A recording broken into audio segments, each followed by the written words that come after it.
हम गरीब हैं साहब, लेकिन सपने बड़े हैं। अगर हमारी मेहनत पसंद आई हो तो प्लीज़ वीडियो को लाइक, सब्सक्राइब, शेयर करें ताकि हर दिन शाम 5 बजे कहानी से जुड़ी वीडियो आपको मिलता रहे।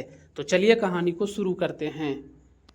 एक खामोश मोहब्बत की सच्ची सी कहानी जो सीधी दिल में उतर गई। राहुल एक सीधा साधा लड़का जो अपने सपनों को लेकर दिल्ली आया था।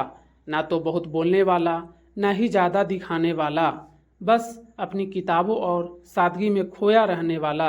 एक पुरानी बिल्डिंग की तीसरी मंजिल पर कमरा किराए पर लिया और रोज़ की तरह किताबों में डूबा रहता। पर सब कुछ बदल गया जब उसने पहली बार सामने की बालकनी में खड़ी उस लड़की को देखा। वो नीली सलवार सूट में थी, बाल खुले थे और वो बस अपनी हथेलियों में सूरज की रोशनी समेटने की कोशिश कर रही थी। राहुल की सांस रुक गई। कोई इतना खूबसूरत भी हो सकता है। वो पल ठहर गया। अब राहुल की सुबहें उसकी बालकनी से शुरू होती, उस लड़की को देखने की उम्मीद में। वो लड़की भी शायद समझने लगी थी।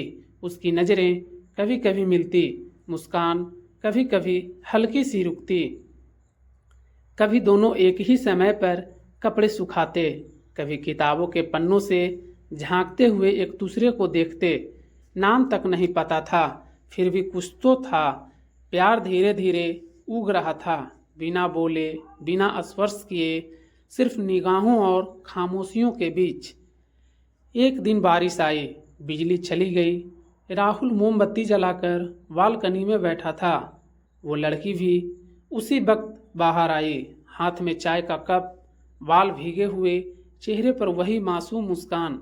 और उस दिन उसने राहुल की तरफ देखकर सीधा मुस्कुराया। राहुल को लगा जैसे वक्त वहीं थम गया हो। वो पहली बार था जब दोनों ने एक दूसरे को देखा, नहीं समझा। राहुल ने कभी बात नहीं की। उसे डर लगता था कि अगर उसने कुछ कहा तो शायद वो जादू टूट जाएगा। उसे उस लड़की का नाम नहीं पता था, बस इतना पता था कि वो सामने की बालकनी वाली है और राहुल की हर सुबह शाम उसी से शुरू होती है। वो बिना कहे इंतज़ार करता और बिना कहे हर शाम वो लड़की आ जाती। ये प्यार नहीं तो और क्या था। उस दिन राहुल ने पूरे दिन इंतज़ार किया, लेकिन वो लड़की नहीं आई। दूसरे दिन भी नहीं, तीसरे दिन भी नहीं। राहुल बेचैन हो उठा। उसका दिल कह रहा था कुछ गड़बड़ है। क्या वो चली गई? क्या अब कभी नहीं दिखेगी? 4 दिन बाद वो लौटी। चेहरे पर हल्की थकान, हाथ में पट्टी बंधी थी। राहुल कुछ बोल नहीं सका, बस आंखें नम हो गई। और शायद पहली बार उस लड़की ने भी उसकी आंखों में आंसू देखे। वो बिना बोले मुस्कुराई और राहुल को सब समझ आ गया। प्यार में शब्द नहीं, बस एहसास काफ़ी होता है। राहुल ने पहली बार हिम्मत की। उसने एक छोटा सा कागज़ लिया और लिखा, मैं तुम्हारा नाम नहीं जानता, पर हर सुबह तुम्हारे बिना अधूरी लगती है। तुम्हारी मुस्कान मेरी सबसे प्यारी आदत बन गई है। अगर ये एक तरफा है तो मैं फिर भी शुक्रगुजार हूँ कि तुम्हें देख पाने का मौका मिला। उसने वो चिट्ठी एक छोटे से गुलाब के साथ धागे से बांधकर सामने वाली बालकनी में फेंक दी। वो डर रहा था बहुत ज़्यादा। अगले दिन बालकनी में वही लड़की आई। उसने राहुल को देखा और हाँ में सिर हिलाया। कुछ नहीं कहा, सिर्फ वही मासूम मुस्कान जो राहुल को इस दुनिया से बेहतर लगी।